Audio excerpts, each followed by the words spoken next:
అన్ని వేళలలో ఆరాధింపబడుతున్న మా ప్రియ తండ్రి, మీ అతి పరిశుద్ధ నామాన్ని బట్టి మీకు వందనాలు, స్తోత్రాలు, స్తుతులు సమర్పిస్తున్నాం స్వామి. సర్వోన్నతుడా, భూమి ఆకాశములందు ఉన్న తండ్రి, నిన్న నిరంతరం ఏకరీతిగా ఉన్న దేవా మీకు స్తోత్రాలు. మా ప్రాణములకు, మా దీర్ఘాయులకు మూలాధారమై ఉన్న తండ్రి మీకు స్తోత్రాలు చెల్లిస్తున్నాం రాజా. ఇంతవరకు మీ నామ స్మరణ చేసి మేము ఆరాధించి ఉన్నాం స్వామి. ఈ సమయంలో తండ్రి, ఇదిగో మీ దాసరాలను మీ సిలువ సాట మరుగుపరుచుకొని మీరు మాట్లాడమని ప్రార్థిస్తున్నాం తండ్రి. మీకు స్తోత్రాలు. మీ తండ్రి ఆత్మ మీలో ఉండి మాట్లాడుతున్నాడే కానీ మీరు మాట్లాడేవారు మేము కాదని చెప్పిన దేవా మీకు స్తోత్రాలు. ఈ సమయంలో తండ్రి, మేము నడవలసిన మార్గం మీరు మాకు బోధించండి ప్రభా. మీకు స్తోత్రాలు చెల్లిస్తున్నాం.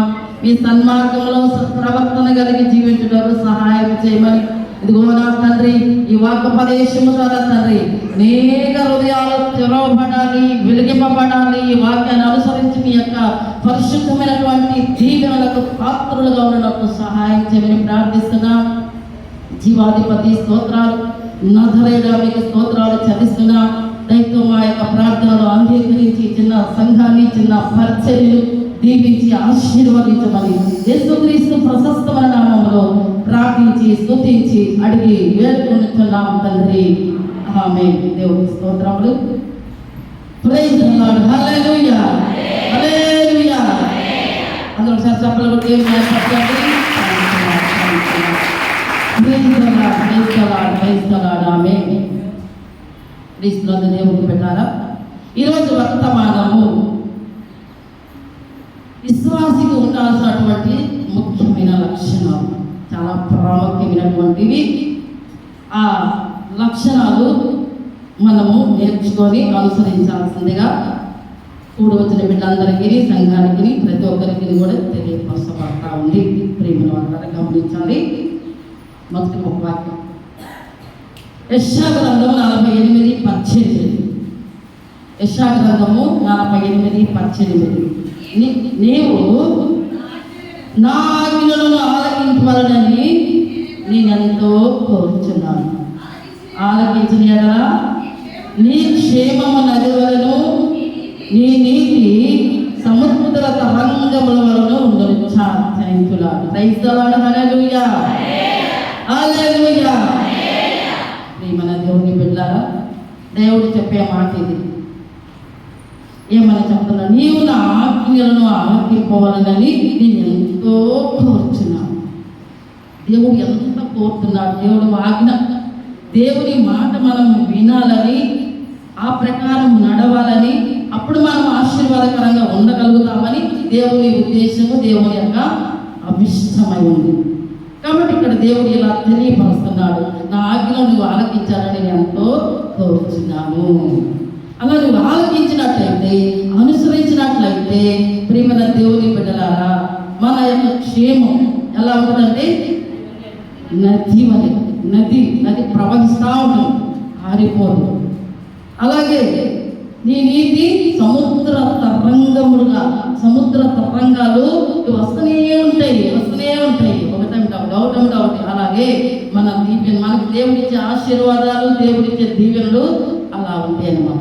ఎప్పుడంటే ఆయన మాటకు మనము విధేయులమైనప్పుడు, వాక్యానికి మనము లోబడినప్పుడు, దేవుని మాటకు భయం భక్తి కలిగి నడిచినప్పుడు. కాబట్టి జాగ్రత్త, ముందు దేవుని మాట విన్నారు. తర్వాత ఈరోజు ఈ వాక్య భాగాన్ని గమనించాలి. కీర్తన గ్రంథం 51:17 ప్రియమైన వారలారా, విశ్వాసం ఉండాల్సిన లక్షణాలు జాగ్రత్తగా గమనించాలి. ఎరిగిన మనిషే దేవునికి ఇష్టమైన బలి. దేవా, ఇరిగి నలిగిన హృదయములు నీవు ఆలస్యం చేయవచ్చా? ఇరిగి నలిగినటువంటి మనుషుతో ప్రార్థన చెయ్యాలి. మనం వచ్చిన మనందరం, వింటున్న మనందరం, ప్రతి ఒక్కరూ కూడా ఏదో ఆశామాసగా కాదు ప్రార్థన చేసేది.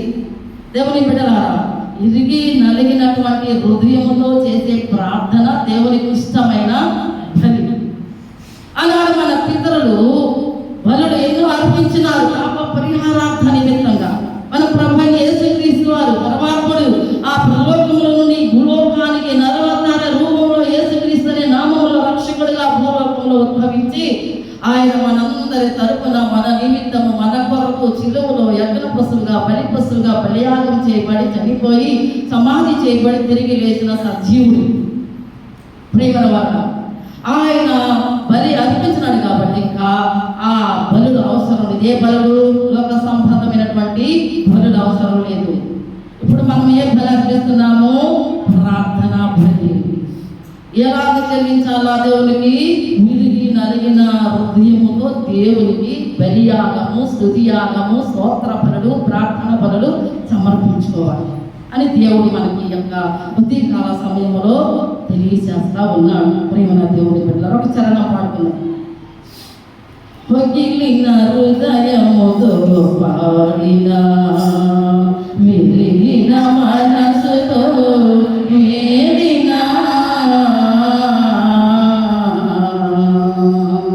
పగిలిన హృదయముతో పాడిన మిగిలిన మనసుతో విందాడు దేవుడు ఆ ప్రార్థన దైవన్నాడు నీ సమర్పణ.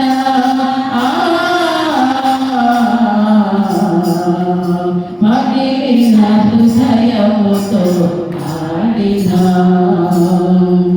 అడిగిన వారికి అవసరతేజును వెతకిన వారికి ఇరదంబు దొరుకును.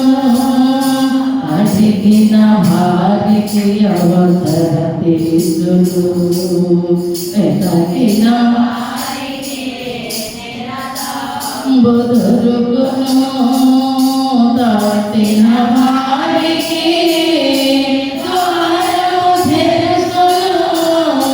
దాటిన వారికి నమ్మిన వారికి రక్షణ కలుగును. పగిలిన హృదయముతో పాడిన. క్రీస్తునందు దేవుని బిడ్డలారా, విశ్వాసం అంతా ఇచ్చేలా విరిగి నలిగిన హృదయంతో దేవునికి ప్రార్థించింది. అప్పుడు దేవుడు ఆ ప్రార్థన ఆలకించి మనం ఏం అడుగుతున్నామో ఆయనకి ఇష్టమేది మనకు అనుగ్రహిస్తాడనమాట. రెండవదిగా రాజుల 2వ గ్రంథం 19వ అధ్యాయం. ప్రతి విషయంలో కూడా మనం దేవుని మీద ఆధారపడి ఉండాలి. మొదట తిరిగి నలిగిన హృదయంగా ప్రార్థన చేయాలి విశ్వాసారా. రెండవదిగా ఏమి జరిగినా కానీ ఏ బాధలు వచ్చినా, కష్టాలు వచ్చినా, నష్టాలు వచ్చినా, వ్యాధులు వచ్చినా, సమస్యలు వచ్చినా, నిందలు వచ్చినా, దూషణలు వచ్చినా, శత్రువు మన మీదకి లేచినా కానీ మనం ఎవరి మీద ఆనుకోవాలి? దేవుని మీద ఆనుకోవాలి, దేవుని మీద ఆధారపడాలి. అందరి బట్టి ఇక్కడ వాక్యం మనం నేర్చుకుందాము. ప్రియమైన వారులారా, రాజుల 2వ గ్రంథం 19వ అధ్యాయము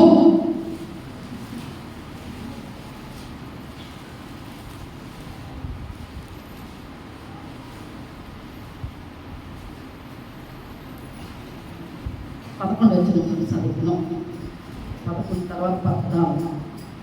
ఇదిగో అసురు రాజులు సకల దేశములను పూర్తిగా నశింపజేసిన సంగతి నీకు వినబడినారు కదా, నీవు మాత్రం తప్పించుకుందువా అని అసురు రాజు హిజ్కియాకు ఉత్తరం రాసినాడు. దేవుని బిడ్డ, అసురు రాజు ఏం చేసినాడంటే కొన్ని దేశాలు జయించుకుంటా వచ్చినాడు. తర్వాత యెరూషలేము జయించాలన్న ఉద్దేశంతో హిజ్కియా రాజు ఆ సమయంలో ఆ రాజ్యాన్ని పరిపాలన చేస్తున్నాడు, యెరూషలేమును.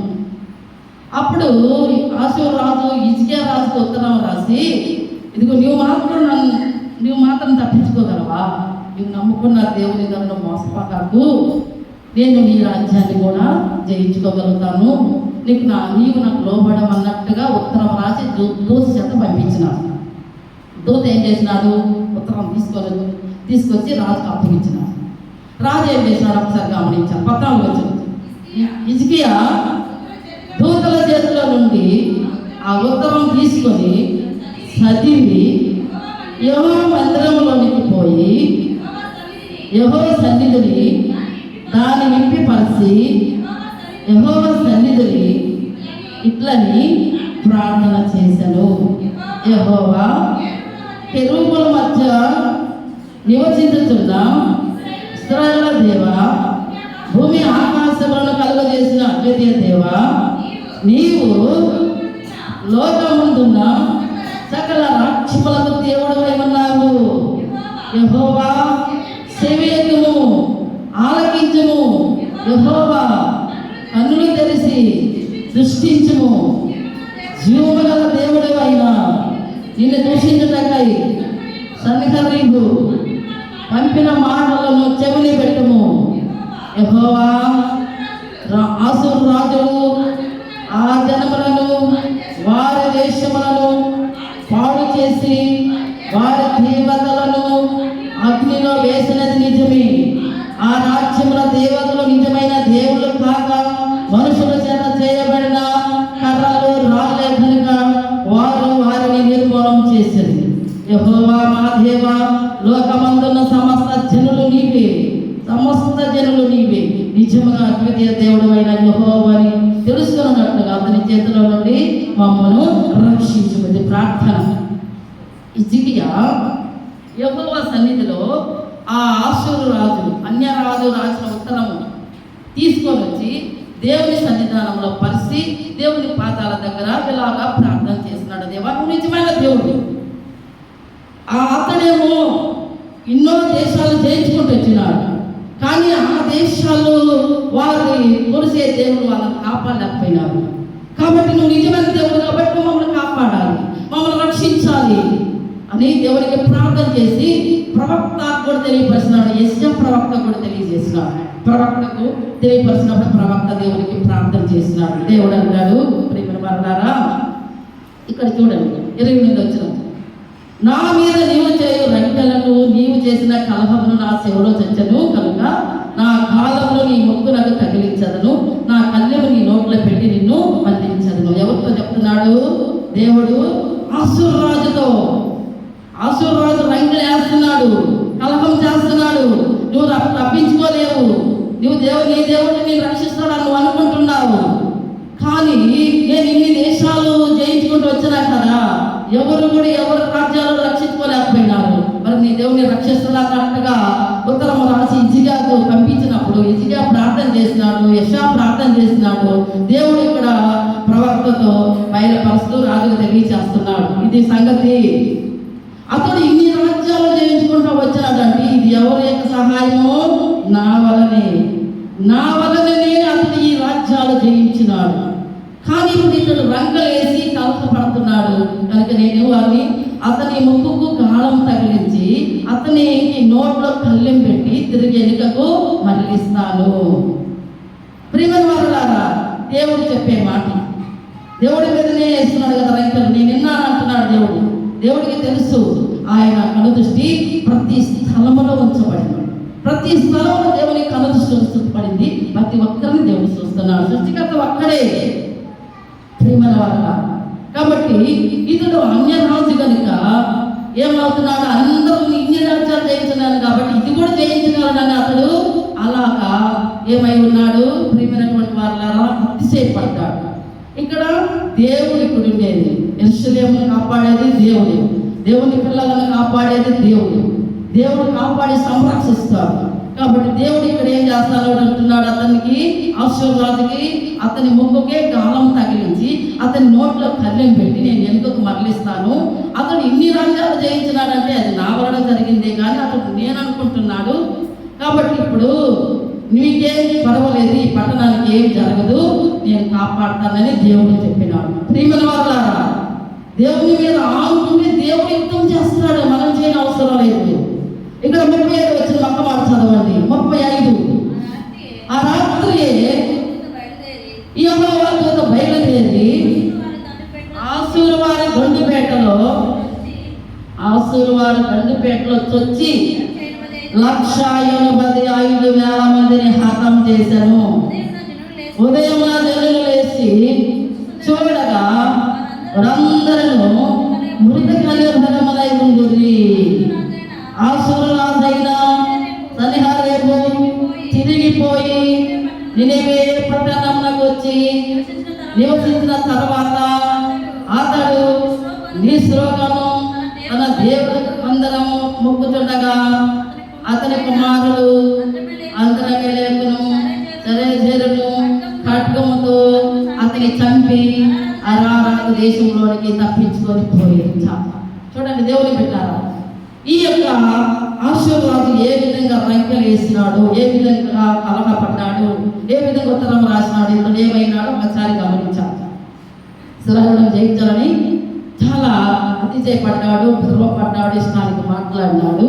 కానీ ఇప్పుడు ఏమైంది ప్రియమైన వాళ్ళారా, హిజ్కియా ప్రార్థన చేసినాడు, యెషయా ప్రవక్త ప్రార్థన చేసినాడు, ప్రభా నువ్వు నిజంగా దేవుడివి కాబట్టి నువ్వు మమ్మల్ని రక్షించాలి, ఈ ఆశీర్వాదాల చేతుల నుంచి కాపాడాలని ప్రార్థన చేసినప్పుడు దేవుడే స్వయంగా చర్య తీసుకున్నాడు. తన బిడ్డల పక్షంగా తీసుకొని ఆ రాత్రి ఒక్క దూతనే పంపించినాడు. ఒకే ఒక దూత, యెహోవా దూత బయలుదేరి ఆషూరు దండుపేటలో ప్రవేశించినప్పుడు అక్కడ జనాలు ఏమైనారు, 1,85,000 మంది శత్రువులు హతమార్చబడ్డారు. 1,85,000 మంది. ఎంతమంది? 1,85,000 మంది ఒక రాత్రి హతమార్చబడ్డారు, చచ్చిపోయినారు, మృత దేహాలు అయిపోయినారు. రాజు కల్లా చూసుకొని ఏమైనాడు, భయపడిపోయినాడు, ఒదిగిపోయినాడు, గజగజలాడిపోయినాడు. సైన్యం ఏమైపోయింది, నశించిపోయినాడు, హతులైపోయినారు, మరణించినారు. దేవునితో ఎవరు పోరాడలేరు, దేవునితో ఎవరు ఏమాత్రం కూడా ప్రేమ వాళ్ళారా జోక్యం చేసుకోకూడదు, ఆయన పిల్లలతో కూడా జోక్యం చేసుకోకూడదు. దేవుడు తన బిడ్డల పక్షంగా ఎంచుకొని చేస్తాడన్నమాట.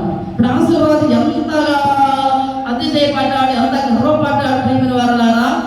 కానీ ఇతని గర్వం ఇక్కడ ఏమైపోయింది, దేవుడు అనిశ్చేసినాడు. నెబుకద్నెజరు రాజు అంటాడు దానియేలు గ్రంథంలో, దేవుడు గర్విష్ఠులను ఆత్మక మానవుడు అని రాయడం. ఏం చేస్తాడు దేవుడు గర్విష్ఠులను? అనిచేస్తాడు, దించేస్తాడు, అక్కడి నుంచి పైనుంచి కిందకి దించేస్తాడు అన్నమాట. కాబట్టి జాగ్రత్తగా ఉండాలి, గర్వపడకూడదు. ఏమి చూసుకొని మనం గర్వపడకూడదు. డబ్బైనా, ధనమైనా, ఆస్తి అయినా, బలమైనా, బంధుత్వమైనా, కోట్లున్నా, లక్షలున్నా, ప్రేమల వల్ల ఎన్నో వందల ఎకరాలు పొలాలున్నా, ఎంతో జనముల పక్షులు ఉన్నా, వాళ్ళని చూసి కాదు మనం ధైర్యపడేది. మన దేవుడైన యెహోవా యందు లక్ష్యం ఉంచి ఆయనను బట్టి మనం అతిశయించాలి. ఆ మహాదేవుడే దేవుడు.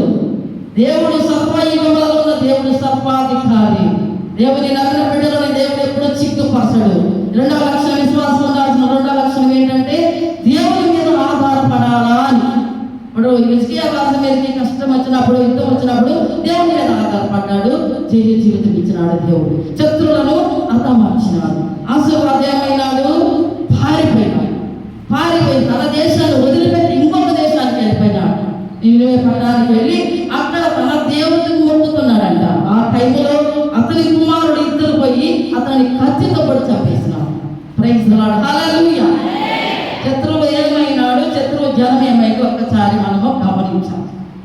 శత్రువు హతమార్చబడ్డాడు. ప్రియమైన వారలారా, దేవుని మీద మనం ఆనుకుంటే యుద్ధం ఎవరు చేస్తారు?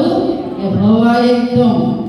యుద్ధము యెహోవాదే, యుద్ధము యెహోవాదే, యుద్ధము యెహోవాదే, యుద్ధము యెహోవాదే.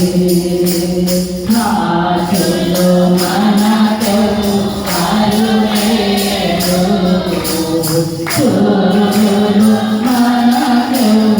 సూర్యులు మనకు వరులేరు. రాజులు మనకు వరులేరు, సూర్యులు మనకు వరులేరు.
యుద్ధం మన పక్షంగా మన తరపున ఆయన మన ముందుండి మార్గం సరళం చేస్తూ ఆయనే ముందు వెళ్తూ యుద్ధం చేస్తాం మన పక్షంగా.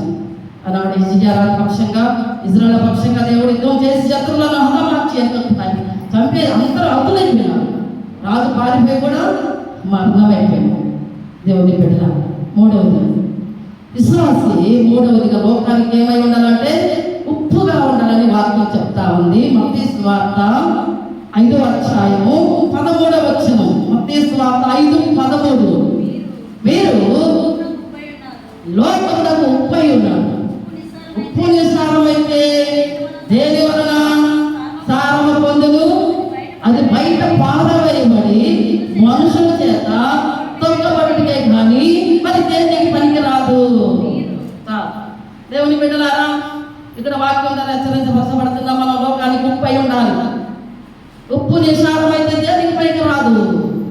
మనం దేవునికి ఇష్టమైన పిల్లలుగా, ఇతరులకు మేలుకరంగా, ఇతరులకు సహాయకరంగా ఉండాలి. ఉప్పు లేకుండా ఎక్కువ మనం తినలేము. ఉప్పు వేయాలి. ఉప్పులో అంత టేస్ట్ ఉంటుంది అన్నమాట. దేవుని పిల్లల లోకానికి అలాగ ఉండాలి. మన ఇరుగు పొరుగు వారికి కానీ, మన ఇంట్లో వారికి కానీ, మన బయట వారికి కానీ, ప్రతి ఒక్కరికి కూడా ఎలా ఉండాలి? ఉపయోగకరంగా, మేలుకరంగా, సహకారులుగా, ఇతరులకు సహాయం చేసే బిడ్డలుగా ఉండాలి. మన మాటలు కూడా ఉప్పు వేసినట్లుగా ఉండాలి. ఇతరులకు కోపం వచ్చేటట్టుగా, ఇతరులకు ఖర్చు వచ్చినట్టు ఉండకూడదు. దేవుని బిడ్డలారా మేలుకరంగా ఉండాలి. మళ్ళా రెండవ మాట ఏమంటే మీరు లోకానికి వెలుగై ఉన్నారు. వెలుగై ఉన్నారు. చీకటి ఉండదు, వెలుగు వస్తే. మన ప్రభు అన్నాడు, నేను లోకానికి వెలుగై ఉన్నాను. నన్ను వెంబడించేవారు చీకటిలో నడవగా జీవపు వెలుగు కలిగి ఉంటారు. దేవుని వెంబడిస్తున్న మనం, కూర్చున్న మనం, వాక్యం ఉన్న ప్రతి ఒక్కరు ఇలుపుగా ఉండాలి. చీకటిలో నుంచి వెలుగులో తీసుకొచ్చినాడు మనల్ని. శ్వాస ఉండాల్సిన 4వ లక్ష్యం ఏంటంటే వెలుగు. మనలో ఒకప్పుడు అంధకారంలో ఉన్నాం. మనం అంధకార పేదల పత్రికలో ఉంది. ఎక్కడున్నాం మనము? పేదల పత్రిక 1వ పేదల పత్రిక 2:9. అయితే మీరు చీకటిలో నుండి ఆశ్చర్యకరమైన తన వెలుగులోనికి మిమ్మల్ని పిలిచిన వాని గుణాతిశయము ప్రచురము చేయ నిమిత్తము ఏర్పరచబడిన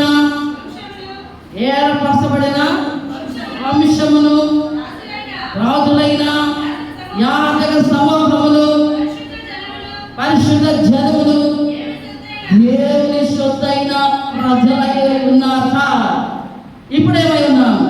ఒకప్పుడంటే రక్షణ లేనప్పుడు ఎక్కడున్నామంటే చీకటిలో, మరణ ఛాయలో, పాపములో పతనమైపోతున్న మనలను ఆ పరమాత్ముడి భూలోకానికి వచ్చి మన తరపున బలియాగించబడి ఆయన రక్తానికి కార్చి కొనుక్కొని ఆయన బిడ్డలుగా మనల్ని అంగీకరించినాడు. మనం ఎంత దేవునికి ఎన్ని నోళ్ళు శుద్ధించినా ఆయన రుణాన్ని తీర్చలేము. ఆయన మనల్ని ఎక్కడ తీసుకొచ్చినాడు? అంధకారంలో నుండి వెలుగులోకి తీసుకొచ్చినాడు. చీకటిలో నుంచి వెలుగులోకి తీసుకొచ్చి మళ్ళీ అక్కడ ఏం చేస్తున్నాడు?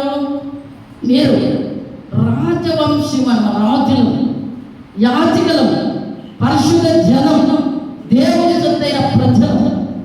ఎన్ని బెదిరిస్తున్నాడు దేవుడు తన బిడ్డలకి. ఎంత అధికతను ఎత్తున్నాడు గమనించాలి. రక్షణ పొందిన బిడ్డలారా, ఇంకా రక్షణ పొందండి. రక్షణ లేని వాళ్ళు కూడా చీకట్లో ఉండొద్దు, మరణ ఛాయలో ఉండొద్దు, పాపంలో ఉండొద్దు, వెలుగులోకి రావాలి. యేసు ప్రభువే వెలుగు కలిగి మనం ఉండాలి. మనం కూడా వెలుగై దేవుని బిడ్డలుగా ఇతరులకి ఆ వెలుగుని చూపించి ఆయన గుణ లక్షణాలు మనము ఇతరులకి తెలియచేయాలంట. ప్రచురం చేయాలి. దేవుని తెలియపరుస్తున్న వర్తమానములు దేవుని బిడ్డల జాగ్రత్తగా వాక్యానికి మనము ప్రార్థన చేయాలి. ఇంకొక వాక్యం క్రీస్తునాథ దేవుని బిడ్డలారా, మత్తయి సువార్త 6:25. అందువలన నేను మీతో చెప్పినదేమనగా, ఏమి తిందుమో ఏమి త్రాగుదుమో అని మీ ప్రాణములకు చైనను, ఏమి ధరించుకుందుమో అని మీ దేహములకు చైనను చింతపడి ఆహారం కంటే ప్రాణములు వస్త్రము కంటే దేహములు గొప్పవి కావా? ఆకాశ పక్షులను చూడుడి, అవి ఎత్తవు, పోయవు, కొట్లలో కూర్చుకోవు, అయినను మీ పరలోక తండ్రి వాటిని పోషిస్తున్నాడు. మీరు వాటికంటే బహుశ్రేష్ఠులు కారా? క్రైస్తవా అందరూ సభలో ఏం భయపడతారు? ఇక్కడ ఏమన్నా చెప్తున్నాడు? ఏ విషయంలో చింతించకూడదు విశ్వాసం. ఏ విషయంలో అంటే ఇప్పుడు వస్త్రాల గురించి, ఆహారం గురించి ఏదేదో కావాలని చింతిస్తే ఇక అసలు అంటే ఇంకా మూరుడు ఎక్కువైపోతాం. ఇక్కడేమన్నాడు దేవుడు? మీరు మీ దేహము ఏమి తిందుమా ఏమి తాగుదుమా, ఏమి తిందుమా ఏమి త్రాగుదామని మీ ప్రాణాన్ని గురించి కానీ, ఏమి ధరించుకుందామా అని మీ దేహాన్ని గురించి కానీ మీరు చింతించొద్దు, చింతపడద్దు, దిగులు పడద్దు, ఆలోచించద్దు. ఆహారం కంటే ప్రాణం గొప్పది. చూడండి, వస్త్రం కంటే దేహం గొప్పది. ప్రియమైన వారలారా, దేవుడు అంటాడు ఆకాశ పక్షులను చూడండి, అవి ఎత్తవు, పోయవు, కొట్లలో కూర్చుకో, మరి మీ పరలోక తండ్రి వాటిని పోషిస్తున్నారు. మీరు వాటికంటే శ్రేష్ఠుడు, బహు శ్రేష్ఠుడు.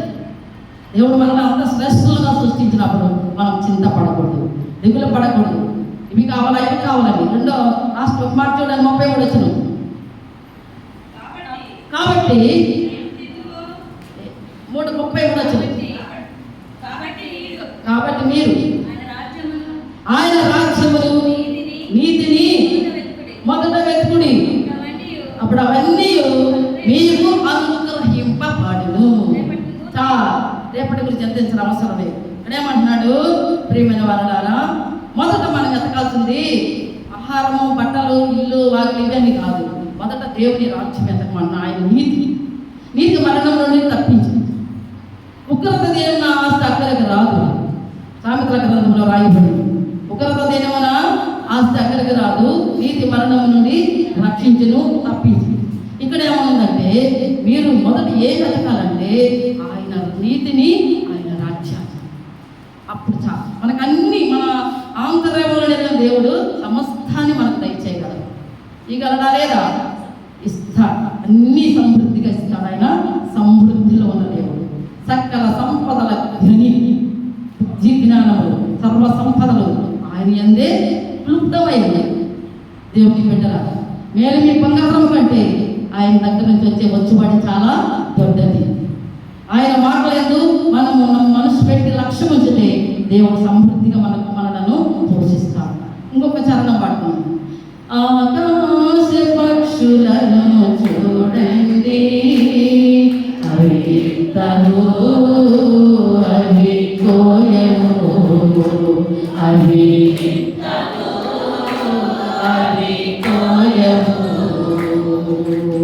అనుదినము కావలసిన ఆహారము అందజేయును మన దేవుడు.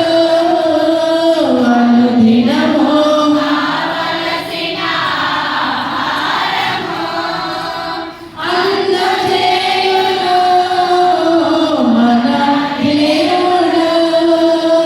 కలసి కట్టుగా ఎగిరిపోతాయి, కలసి కట్టుగా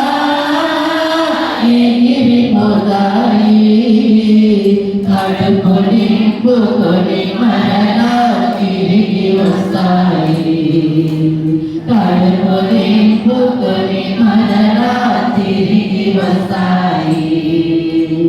ఆకాశ పక్షులను చూడండి, అవి ఎత్తవు, అవి కోయవు, అవి ఎత్తవు, అవి కోయవు. స్వార్థము వంచన వాటికుండదు, సాటి వారి దోచుకునే మనసు ఉండదు. స్వార్థము వంచన వాటికుండదు,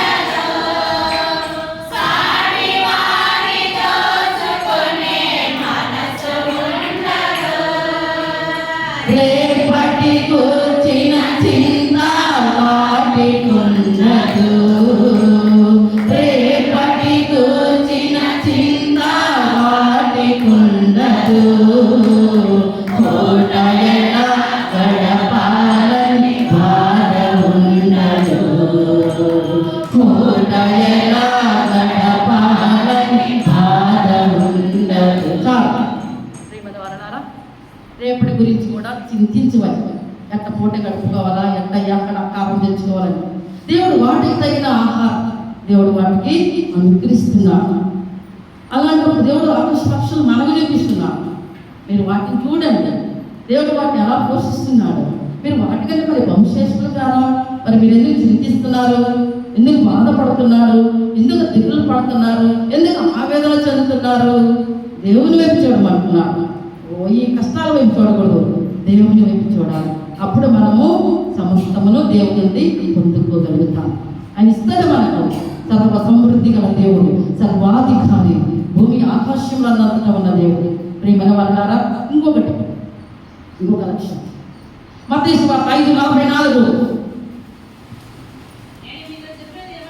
నేను మీతో చెప్పినది ఏమనగా, మీరు పరలోకమందున్న మీ తండ్రికి కుమారుడై ఉండినట్లు మీ శత్రువులను ప్రేమించుడి, మిమ్మల్ని హింసించే వారి కొరకు ప్రార్థన చేయుడి. మనకి చెప్పేది ఏంటన్నా, మనకి విశ్వాసులారా, ఆత్మ బిడ్డలారా, సహోదరులారా, యవనస్తులారా, అడేమని దేవుడు తలగిస్తున్నాడు. నేను మీతో చెప్పున్నది ఏమనగా, మీరు పరలోకమందున్న మీ తండ్రికి కుమారులై ఉండినట్లు మీ శత్రువులను ప్రేమించాలి, మిమ్మల్ని హింసించే వారి కొరకు ప్రార్థన చేయాలి. ఎవరి కోసం చేయాలి? హింసిస్తున్నాం, మనల్ని ఎవరు హింసిస్తున్నారు? వారి కోసం ప్రార్థన చేయాలి. దేవుని పిల్లలముగా ప్రభువు చెప్పి చూసినాడు. మొదటి మాటలో, శిలువలో 7వ మాటలో మొదటి మాట ఏమన్నాడు? తండ్రి, ఈరేమి చేస్తున్నారు, ఈ ఎరగరు కనుక వీరిని క్షమించు. ఎంత గొప్ప మాట చూడండి. వారంతా హింసిస్తున్నారు ప్రభుని, అన్ని బాధలు పెట్టి రక్తము దారగా తల నుంచి అరికాల వరకు రక్తం స్రవిస్తారు. అట్టి పరిస్థితుల్లో కూడా ఏమన్నాడు? తండ్రికి చెప్తున్నాడు, తండ్రికి మొదలుపెడుతున్నాడు. తండ్రి, వీళ్ళు ఏం చేస్తున్నారు వీరికి తెలియక చేస్తున్నారు. అలాగే ఈ లోకములో విశ్వాసులైన మన్నలను, దేవుని పిల్లలను ఎవరు దూషిస్తున్నారు, నిందిస్తున్నారు, పోషిస్తున్నారు, వాళ్ళకి తెలియకనే అలాగా చేస్తున్నారని మనము గ్రహించి వాళ్ళ కోసము ప్రార్థన చేయాలి. దేవుని వాక్య ప్రకారం మనం వాక్యం అర్థం చేసుకున్నాం, అవగాహన చేసుకోవాలి, వాక్యాన్ని ఫాలో అవ్వాలి. విశ్వాసాలు ఉండాల్సినటువంటి చాలా ఇంపార్టెంట్ అయిన, చాలా ప్రాముఖ్యమైనటువంటి లక్షణం విశ్వాసాలు. ప్రేమ దారి తప్పిపోతున్నవా విశ్వాసే, గమనించవా విశ్వాసే, గమనించవా విశ్వాసే. ఈ లోకమున పట విశ్రాంతి లేని చోట, ఈ లోకమున పట విశ్రాంతి లేని చోట, యేసయ్యా జీవపు బాట సాగిపోయెన వెంట, యేసయ్యా జీవపు బాట సాగిపోయెన వెంట, యేసుతో నీవుంటావా విశ్వాసే, లోక విడిచి రానంటావా విశ్వాసే, యేసుతో నీవుంటావా విశ్వాసే, లోక విడిచి రానంటావా విశ్వాసే, లోక విడిచి రానంటావా విశ్వాసే. ప్రైజ్ ది లార్డ్, హల్లెలూయా.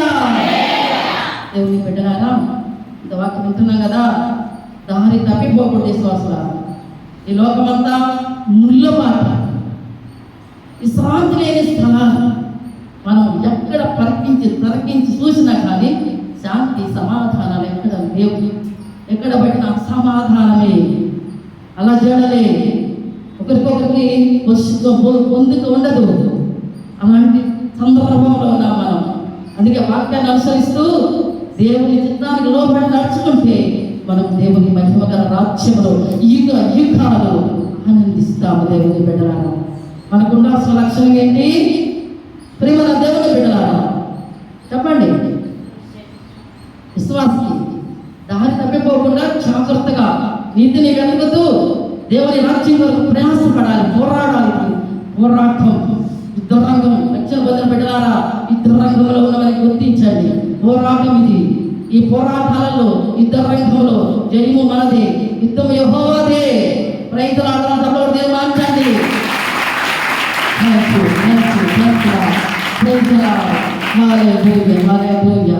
మనం ఏం చేయాలంటే ఇతరులను క్షమించాలి. విశ్వాసం మనం హింసించే వారి వరకు ప్రార్థన చేయాలని నేర్చుకున్నాం. తర్వాత ఇంకొక మాట, మనం తగ్గించుకోవాలి. మత్తయి సువార్త 20:26 చదవండి. మీలో అలా ఉండకూడదు. మీలో ఎవరు గొప్పవారుగా ఉండకూడదు వాడు మీ పరిచారకుడై ఉండవలెను. మీలో ఎవడు ముఖ్యుడై ఉండకూడదు వాడు మీ దాసుడై ఉండవలెను. అలాగే మనిషి కుమారుడు పరిచారం చేయించుకున్నటకు రాలేదు కానీ పరిచారం చేయటకును అనేకులకు ప్రతిగా విమోచన క్రయధనముగా తన ప్రాణమిచ్చుటకు వచ్చేదని చెప్పారు. Praise God. మనలో మనం విశ్వాసం తగ్గించుకోవాల్సిందే. దేవుని పిల్లలందరూ తను తాను తగ్గించుకునేవాడు హెచ్చింపబడును, తను తాను హెచ్చించుకునేవాడు తగ్గింపబడును. ఇక్కడ మనకు నేర్పించే పాఠం ఇది. దేవుడు ఏం చెప్పిస్తున్నాడు? మీరు ఎవరు గొప్పవారిగా ఉండాలనుకుంటారో వారు ఎలా ఉండమని చెప్తున్నాడు దేవుడు? పరిచారకులుగా ఉండండి. మీలో ఎవరు ప్రముఖులుగా ఉండాలనుకుంటారో వారు ఎలా ఉండాలంటే దాసులుగా ఉండాలి. మనం ఎట్లా ఉండాలని మన తండ్రి ఇష్టం. ప్రేమ వల్ల ఆయనే పరిచర్య చేసుకోవడానికి రాలేదు కానీ పరిచర్య ఆయనే చేసిన. ఆయనే మన కొరకు తను తాను దేవునికి బలిగాను అర్పణముగాను సమర్పించుకున్నాడు. క్రయధనంగా తన ప్రాణాన్ని అప్పగించుకున్నాడు. ప్రేమ వల్ల ఇది మనం తగ్గించుకోవాలి. తర్వాత ఆచారాలు దూరంగా ఉండాలి. మనము ఆచారాలు చేయకూడదు, లోక సంబంధమైన ఆచారాలు చేయకూడదు. బైబిల్లో నుంచే చూపించేది చూడండి. మార్కు సువార్త 7:6-7 అందుగా వారికి ఎలాగో చెప్పాను, ఈ ప్రజలు పెదవులతో నన్ను గణపరుస్తున్నారు కానీ వారి హృదయము నాకు దూరముగా ఉన్నది. వారు మానవులు కల్పించిన పద్ధతులు దేవోపదేశములని బోధించుతూ నన్ను వ్యర్థముగా ఆరాధిస్తున్నారు అని రాయబడినట్లు వేషధారులైన మిమ్మల్ని గురించి యెషయా ప్రవచించినది సరియే. గమనించాలి, ఈ వాక్యం కూడా గమనించాలి. దేవుడు ఏమన్నాడంటే, ఈ ప్రజలు పెదవులతో నన్ను కనపరుస్తున్నారు కానీ వారి హృదయము దూరంగా ఉంది. పెదవులతో తండ్రి దేవుడు పొదుపులు ఏం చేయవచ్చు, రాత్రి ప్రార్థన చేసుకుని చాలనుకుంటున్నాం. అది తప్పనమాట. ఒకసారి మన పాపాలు ఒప్పుకొని వదిలిపెట్టిన తర్వాత ఇక దేవుని మార్గంలో బహు జాగ్రత్తగా కాపాడుకోవాలి మన రక్షణ. దేవుని పిల్లల పొదుపు లోకంలోకి జారిపోకూడదు, పడిపోకూడదు, తొట్టిపోకూడదు, లోకం వైపు చూడకూడదు, మునిగిపోతాం లోకమనే సముద్రము. ఇక్కడ దేవుని వాక్యం ఏమని హెచ్చరిస్తుందంటే, ఈ ప్రజలు పెదవులతో ఆరాధిస్తున్నారు, వారి హృదయం నాకు దూరంగా ఉంది. మానవులు కల్పించిన పద్ధతులు, మనుషులు కల్పించే పద్ధతులు అవే దైవోపదేశం అని బోధిస్తూ నన్ను వ్యర్థముగా ఆరాధిస్తున్నారు. అవి తీసుకుంటే మరి దేవుని మాటలు మనం వ్యర్థంగా ఆరాధించినట్టు, వ్యర్థంగా వచ్చినట్టు ఇక్కడికి లోకంలో మన పెద్దలు అంటున్నాం, పెద్దల పాపం పరిసరాలు పదరాజులని కదా అనుకుంటున్నాం. అది దేవుడు వద్దంటున్నాం. దేవుడే చెప్పేది ఇక్కడ, మన మనుషుల మాటలు కాదు ఇవి, దేవుని మాటలు. ఇలాంటి వారిని దేవుడు ఏమంటున్నాడు? ఆచారాలు చేసే వారిని దేవుడు ఏమంటున్నాడంటే వేషధారులారా అంటున్నాడు. ఇక్కడ ఉంది ప్రియమైన వాళ్ళ ఏమనుంది? వేషధారులని మిమ్ముల గురించి యెషయా ప్రవచించినది సరే, జాగ్రత్త. ఇలా రెండు చేస్తున్నా మనం దేవుని రాజ్యం చేరలేము. రెండు మార్గాల మీద ఉండదు, ఒక్క మార్గం మీద ఉండాలి. ఇర్మియా ప్రవక్త అయితేమో మీరు ఒక్క మార్గంలో నడమంటాడు. ఏలియా ప్రవక్త ఏమో మీకు రెండు అభిప్రాయాలు ఉండదు, ఒక్క అభిప్రాయం కలిగి ఉండండి. మనం కూడా ఒక్క మార్గంలో ఉండాలి, దేవుని మార్గంలో. దేవుని బిడ్డ ఇంకా లాస్ట్గా అంటే రెఫరెన్స్లోని వాక్యమే దేవుడైనా మనం యోహాను సువార్త 1:1 వాక్యమే దేవుడు, దేవుడే వాక్యం.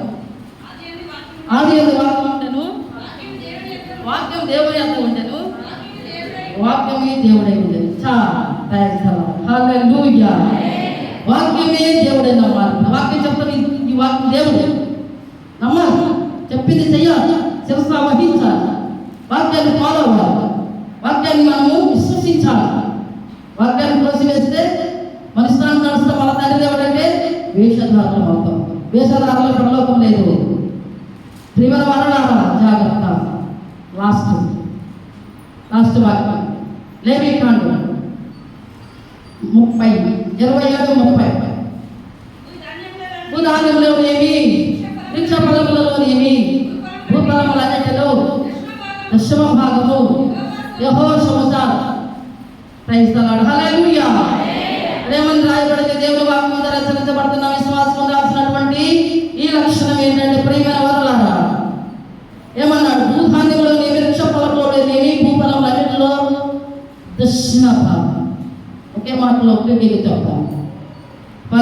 దేవుని ఇష్టమును 10వ భాగమును విశ్వాసము తిరిగివేయక దేవునికి సమర్పించాలి. ఒకే మాట.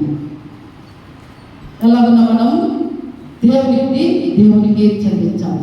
ఈ లక్షణాలన్నీ మనం ఉండాలి. మొదట ఎరిగిన మనుషులు మీద ఉండాలి. రెండవదిగా దేవుని మీద ఆనుకోవాలి. మూడవదిగా ఉప్పులా ఉండాలి. నాలుగవదిగా వెలుగులా ఉండాలి. ఐదవదిగా ఏ విషయంలో చింతించకూడదు. తర్వాత ఆరవదిగా ప్రియమైన వారలారా శత్రువుని ప్రేమించాలి. శత్రువులను ఏం చేయాలి? మనము క్షమించాలి, ప్రేమించాలి. తర్వాత ఏదవదిగా తగ్గించుకోవాలి. మనలో ఏ ఒక్కరు కూడా నేనే గొప్ప, నేనే అది కాదు అనుకోకూడదు. మనం తగ్గించుకోవాలి. తర్వాత లోక ఆచారాలకు దూరంగా ఉండాలి. లోకాచారాలు పాటించకూడదు.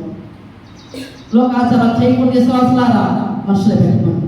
లాస్ట్ వాక్యమే దేవుడని నమ్మాలి. తర్వాత దశమ భాగం దేవునికి సమర్పించాలి. ఇవి ఎవరికి ఉండాలి? విశ్వాసులకు ఉండాలి, ఆత్మీయులకు ఉండాలి, పరిశుద్ధులకు ఉండాలి, రక్షణ పొందుకున్న బిడ్డలకు ఖచ్చితంగా ఉండాలి. మిగతా వాళ్ళకి తెలియదు కాబట్టి వాళ్ళు చేయలేరు, వాళ్ళకి తెలియదు. రక్షణ పొందుకున్న తర్వాత ఇవన్నీ నేర్చుకొని ఈ ప్రకారంగా మనం ఉంటే నిజంగా మనం దేవుని చిత్తం నెరవేర్చిన వారిపై దేవుని మహిమలో ఉంటాం. దేవుడు మన పక్షంగా ఆయనే యుద్ధం చేస్తాడు.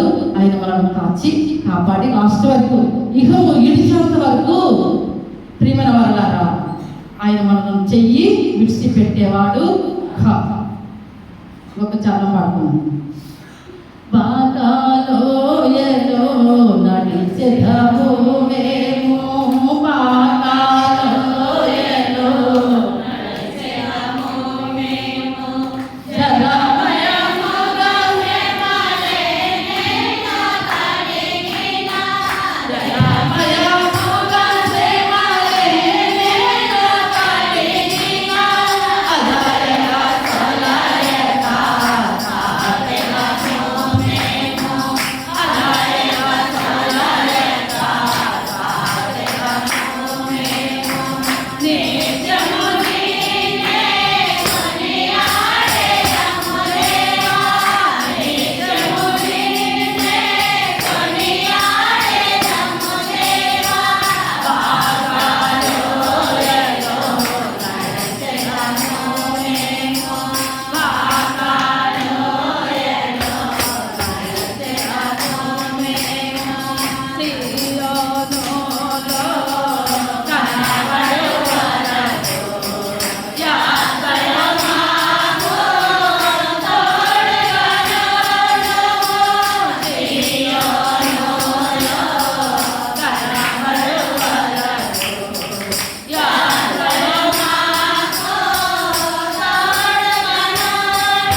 ఆజ్ఞాపించినాడు. అందుకే దేవునికి స్తోత్రాలు చెల్లించుకుందాం.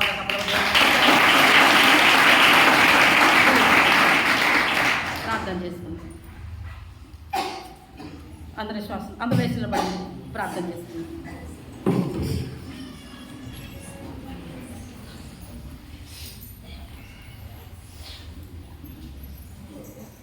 వాక్యాన్ని అనుసరించాలి.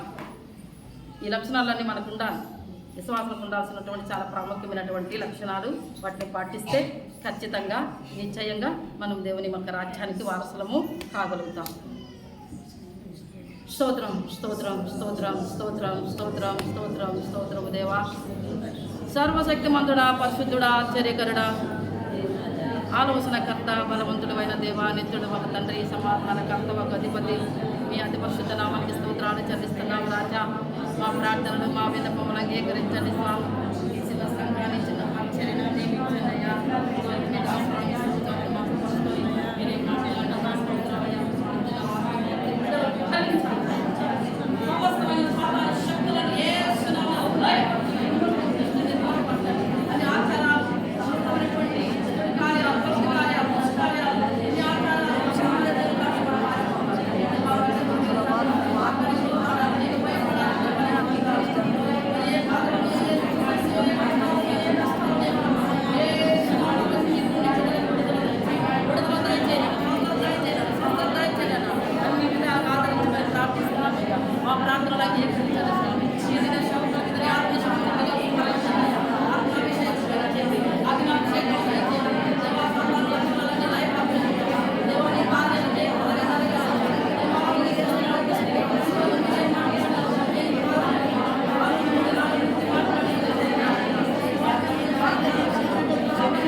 ఆశీర్వదించమని, వచ్చిన బిడ్డలందరూ దీవించి బ్లెస్సింగ్ చేయమని, ఈ యొక్క తండ్రి వాక్యమైన బిడ్డల జీవితాలు మార్చమని, ఆత్మ పూర్ణంగా చేయమని యేసు నామములో ప్రార్థిస్తున్నాము తండ్రి.